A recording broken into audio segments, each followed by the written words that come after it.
everybody. Happy Thursday. It is May 22nd. Just looking at my computer. May 22nd, 2025. This is Flosstube number 14. I'm so excited to have you guys here with me. For those of you who are new, my name is Chelsea. I am the owner, creator, designer of the patterns for Vermont Stitchy Co. So this is my Flosstube channel, Vermont Stitchy Co.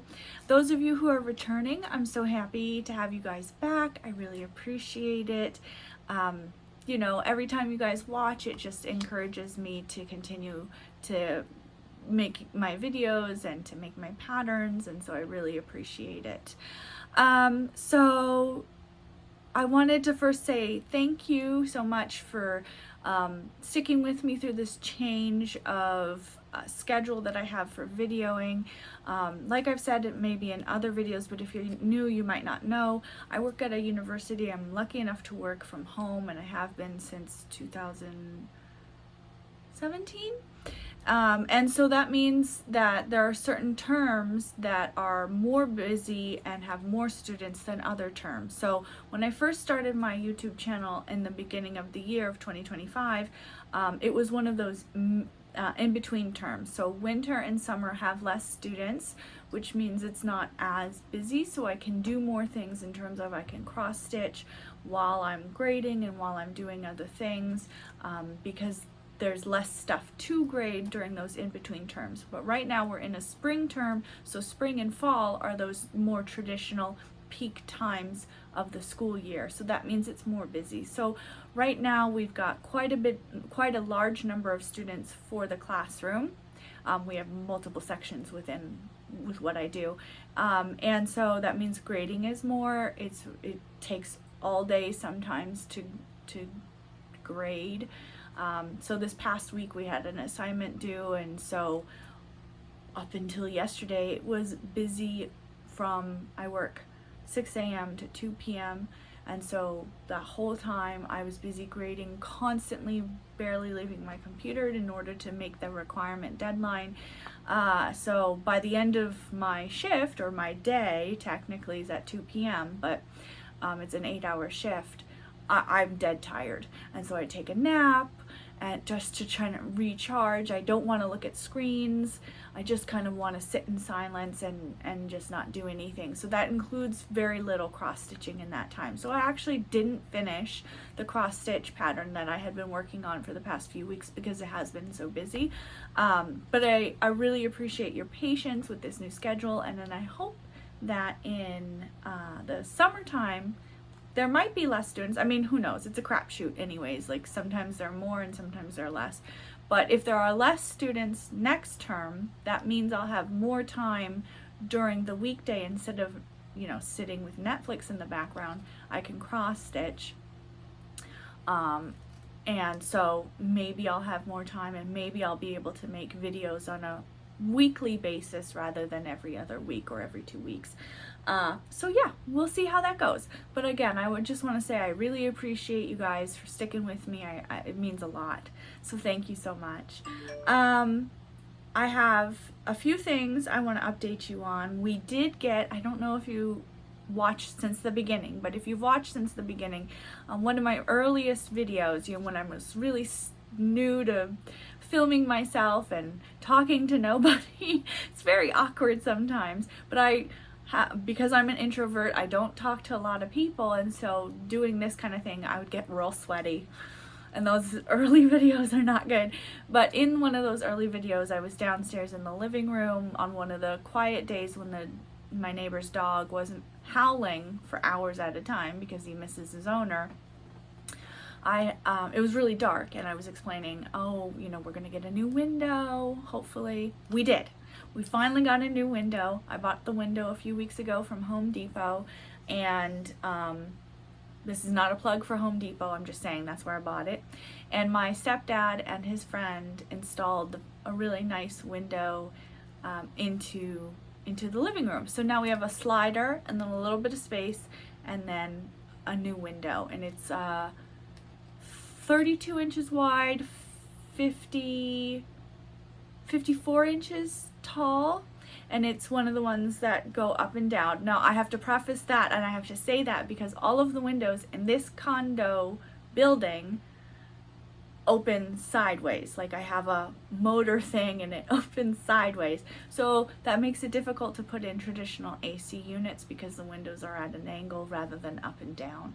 So I was really excited to have a window that went traditionally up and down, and the top unit can come down and the bottom unit, so it's really nice. It gets a nice cross breeze, and more importantly, it adds more light, which means that I can sit in that corner, especially on the sunny days, and it hasn't been sunny for the past like 2 weeks here. It's been rainy or cloudy, but when it becomes sunny and actually gets into summer weather, I'll be able to sit at the window with it open, and the light will come in and I'll be able to cross stitch. Because if you're new to cross stitching or don't know, natural light is the best light to cross stitch in.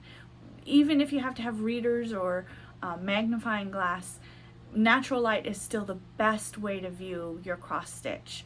So I didn't really have any natural light downstairs, but now I do. So now I can sit next to the window and do that. So that's very exciting. And I can sit in a chair because I was used to sit on the floor in front of the slider, but I only could do it at certain times. But now I have a chair next to my window because I'm a grown-up and I have chairs now.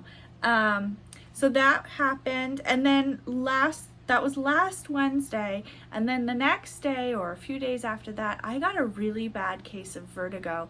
And I get vertigo occasionally, don't know why. I mean, I know why it happens. They're like crystals in your ears or whatever, and they move around, and then it causes vertigo to happen. But I've never officially been diagnosed, but I know what it is, and it's vertigo because the room is constantly spinning.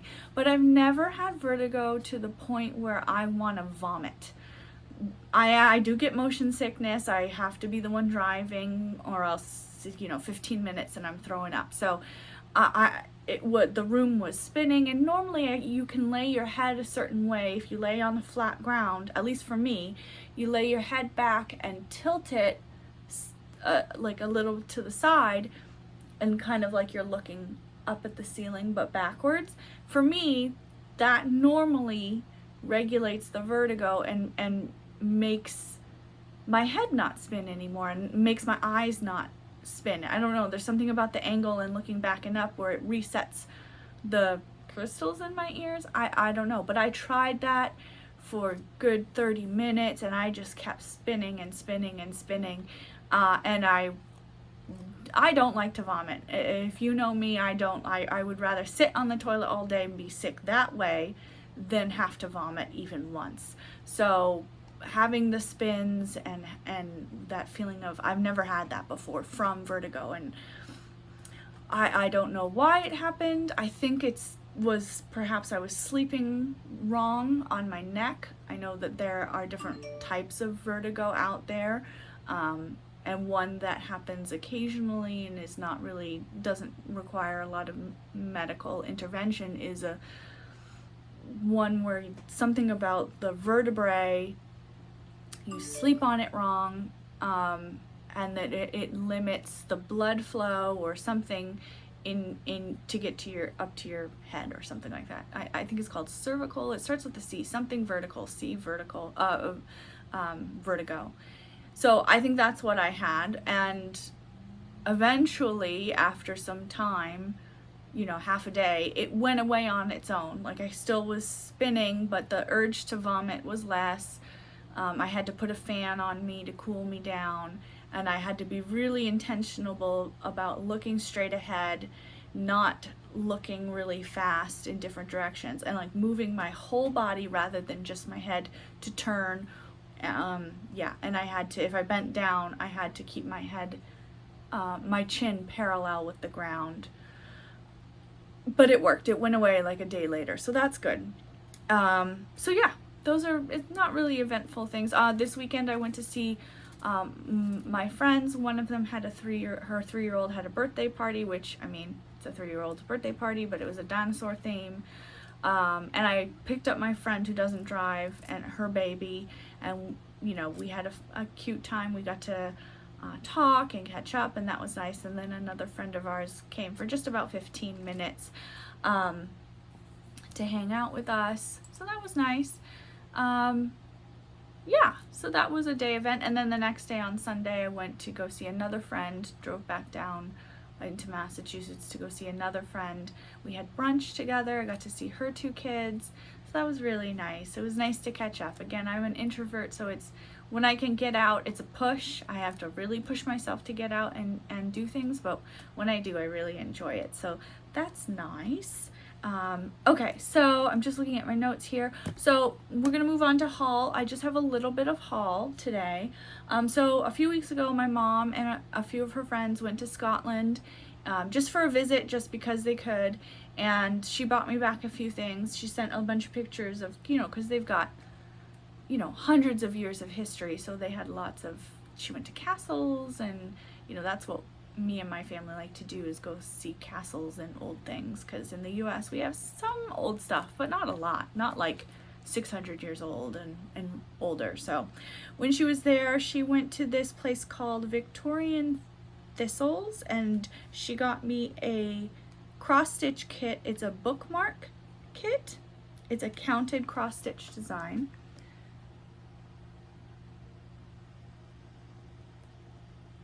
Which is really lovely, and you can see on the back, it comes with the bookmark itself and the thread. I haven't opened it yet, so it might come with a needle. I'm not sure what this dark thing is here, because the white is the fabric. I'm not sure what kind it is. I don't know if it is Ada, but I don't know if it's 14 count. I don't think it is. I think it's a little bit smaller, but it comes with a tassel for the bookmark itself. So this is exciting. I thought, you know, when I have some time in between two of my other projects, I could maybe take one day a week to cross stitch this, and I thought that would be fun. I've never had a cross stitch bookmark before, but I don't use a lot of in-hand books anymore. I do use a Kindle, so, but I have no problem, you know, hanging this up or something. Or there are a few books that I read almost every year. Jurassic Park, I have the first and second together, so that's one I read almost every year. I just love those books. And then sometimes, it's been a while, but the Lord of the Rings trilogy I read as well, but it's been a couple years since I've done that. And the next thing that she got me, it's from Johnston's of Elgin. I don't know if I said that right. It's been around since 1797. See, like, do we have anything that old? It's, I don't know. This is the tag. The upcycled range is created using materials salvaged from our mill. So they try and use everything. And these are fat quarters of, oh my gosh, what did she call them? Cashmere? It doesn't say what it is. I think it's cashmere. But it's a special kind of cashmere. My mom said that for this company, and I don't know if it's all cashmere, but this company does, I guess cashmere comes from goats, and this group uses fur hair from the chin of the goats, because I guess, you know, goats have chin hair, so they brush the chin hair off and use it, and I guess it is really soft, but it's, I guess, some of the most expensive cashmere. So that she was like, all I could afford was fat quarters. I was like, that's fine. So I think what I'm gonna do is make a rag quilt out of it. And a rag quilt is when you sew it so that sew the fabric so that it has a raw edge like this, sticking out between the seams. Rather than hiding the seams, you expose the seams, and then it naturally unfurls on its own just a little bit, and it gives it an an interesting look, and it's kind of warm, cozy, wintry feel. So I think I'll just sew them together and see how big it gets. I don't know how many are in this bundle, but I'm excited. It's definitely going to be a more of a wintry fall blanket. I think this is going to be too hot in the summertime, but I can make it in the summertime and get it ready for winter. So I think this will be fun, but very nice, different. You can tell it's mostly fall colors. There's a pop of cream and light here, a pop of red, a little blue gray, but otherwise I think this would be really lovely fall quilt. And then lastly, I have been working on trying to manage and work on a quilt.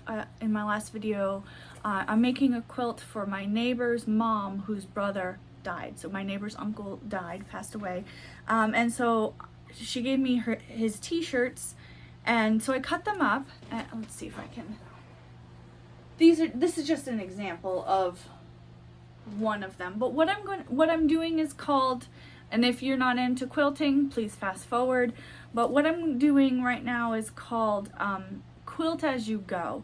So what that means is that I am, for mine particularly, because it's t-shirts and it's jersey fabric, I'm not putting any batting inside because it's going to be really heavy as it is.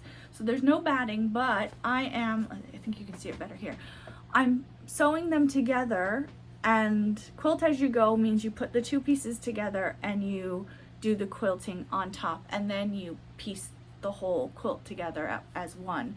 And so I put stabilizer just on the edges, and I don't know about anybody else. If you've used stabilizer, maybe it's this brand, but it's crap. It keeps falling off.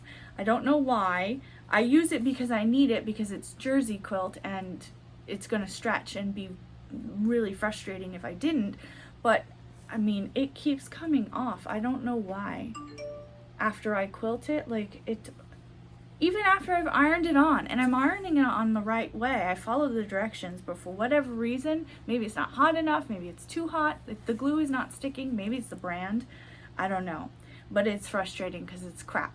But I need it because to start on the machine, otherwise it gets stuck in the machine, and that's frustrating for me. But I spent 5 hours, not this past Saturday, but the Saturday before, and I made 4 of these units. And so then what I'm gonna do is, when I put them together, I'm gonna have the raw edge up, and then I'm gonna put a 2-inch piece of t-shirt over the seam so you can't see it. So I'm trying to use up all of the pieces as I can, and in this method it makes it a reversible quilt, and I don't have to do anything fancy. I don't need my fancy machine because my machine is still in the shop, still hasn't been fixed. So yeah, so this has been a nice break after doing all my work and just being so burnt out and tired. So I'm going to continue working on this, but it's going to take a long time. It's going to take a couple more months to do this, because I have to sit and I have to draw the lines with chalk pencil, and then go over them, and then make the this kind of traditional quilted pattern. So it'll take a long time, but I think at the end it's going to look really, really nice. So I'm excited about that. Okay, so let me show you what my progress has been from, I think the last time I saw you guys, I didn't start this one yet. So this will be really fun and really interesting. I'm sorry about the light. It's really dark and gloomy today, but I'm doing my best here. But this is the progress I've made. So we've got Mama and 2 babies, and then we've got their house. It's not finished yet, obviously. There's another portion here. There are going to be sea creatures around, just like the Mer Kitty one. This is the companion piece to the Mer Kitty. I've dyed this, tea-dyed 14 count Ada. The last one was Rit dyed purple. Could I have done purple for this? Yes, absolutely I could have. I chose not to because In my mind, these guys are deeper in the ocean than Merkitty is. So I made it darker. You can see I have some fish coming up here, so there'll be fish along here, there'll be sea turtles and fish. So I'm very excited about that. So the pattern is not on Etsy yet. What I like to do, again, if you're new here, what I like to do is I like to have the finished product first so that I can take nice pictures of it and then put it on Etsy once it's finished. I have a bunch of patterns that I just haven't put on Etsy because I haven't completed them, and I've been playing around with the idea of just putting the patterns on Etsy and not having any formal 14 count, you know, cross-stitched images to go with it, and just have screenshots of little bits of the pattern itself. I mean, I could do that, but I don't know if I want to. I know it's been a couple weeks since I put out a new pattern, but to me it seems like it's worth it to wait and then to have the pictures. So I don't know. I'm playing around with it. But I'm really excited about this one. I think it's going to be nice. And then I just finished today another cross-stitch pattern design. Again, like I've said before, I design all the patterns myself. There's no AI involved. I'm sitting there filling in all of the squares. And it's another underwater themed one, small. It's a small version because I know you guys, some of you guys say that you like the smaller ones. You like to do smaller items, which I totally get. I think there's something to be said for smaller items because you can move through things more and you can keep up with the seasons more.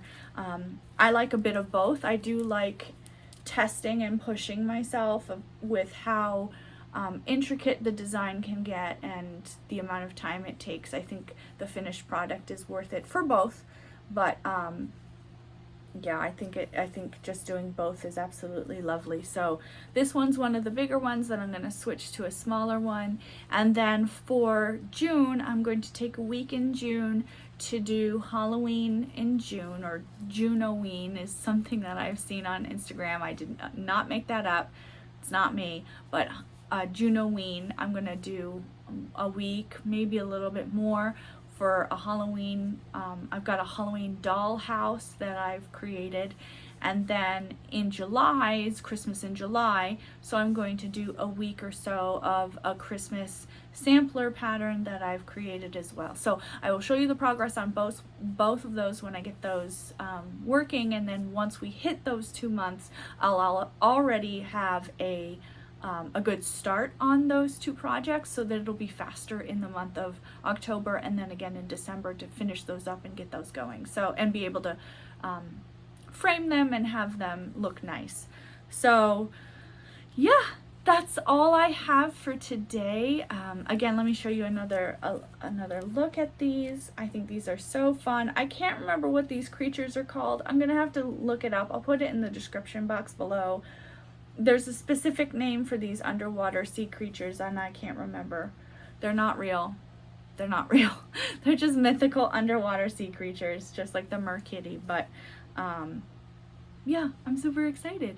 So again, thank you for joining me. If you stuck with me through this video, I appreciate it. It's on the shorter side because, you know, I'm not finished with this one yet, but I'm hoping within the next week or so I'll be able to get it done. Once that happens, I will post it on my Instagram, and then I will put it also on Etsy, and I'll make that announcement on my Instagram. So if you'd like to follow me, Vermont Stitchy Co., one word, it's in the description box below. You can follow me on Instagram. My Etsy shop link is also linked in the description box below. There is no obligation to buy any of my stuff. I do keep it cost friendly. Is that the phrase? I know cost effective. Cost friendly. I try and keep my prices $5 or below. There are occasional items or designs that are a little bit more than $5 because they're bigger. And they took me longer to make and longer to stitch up, but I try and keep them mostly $5 and below. And once you have the pattern, you can keep using it and stitching it. Yeah, but again, no obligation. But I really, really appreciate you guys being here with me. Last time I ended it with, okay, love you, bye. And that reminded me. Did any of you guys watch Animaniacs when you were little? Where there was this one cartoon of a little baby who, or not baby, but she was in a diaper, but she was a little girl who kept asking questions to adults like, why are you doing this? Why? Because of this. Why? Because of this. Why? And then eventually they would yell and because, and she would go, okay, love you, bye-bye. That's what I reminded myself of when I watched the video back. I was like, I sound like that Animaniacs girl. But, you know, it is what it is. It was in the moment, but I really appreciate you guys, and I'm going to steal from the Animaniacs. Okay, love you, bye-bye. Have a great day. Stitch something fun, enjoy the day, and have a great one. Bye.